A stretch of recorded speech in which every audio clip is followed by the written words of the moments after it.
voiture, c'était le début du GT World Challenge au circuit Paul Ricard, avec les qualifs des Lamborghini Super Trofeo, des GT4, des GT3, mais aussi et évidemment la qualif et la course des GT World.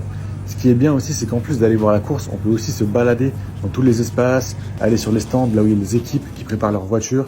Tu les vois travailler directement dessus, sur les moteurs, faire des réglages devant toi et en plus de très près, donc c'est vraiment trop bien. Et aussi, tu peux aller les voir à plein d'endroits différents.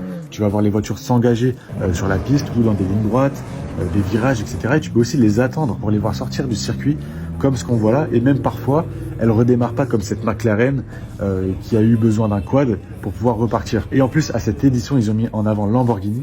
Donc, on pouvait y voir des modèles légendaires, comme par exemple la Lamborghini Miura, qui est vraiment magnifique. Et en plus, c'est très rare d'en voir une. On a aussi la Lamborghini Countach, qui est juste là en blanche, et la Diablo qui est juste à côté. Et en plus, c'est la version piste de la Diablo que j'aime vraiment beaucoup. Regardez-moi l'arrière de cette voiture, franchement c'est ouf.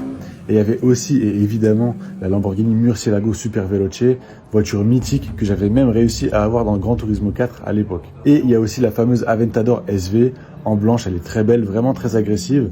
Bon, c'est un classique, hein, mais elle était là. Et puis si vous êtes fan de Urus, il y avait vraiment de quoi vous faire plaisir aussi avec ce petit line-up. Il y avait aussi Temerario, Huracan, Revuelto garés sur l'autre côté. Abonnez-vous pour avoir plus de vidéos comme ça et je vous laisse avec quelques petites séquences pour le plaisir des oreilles.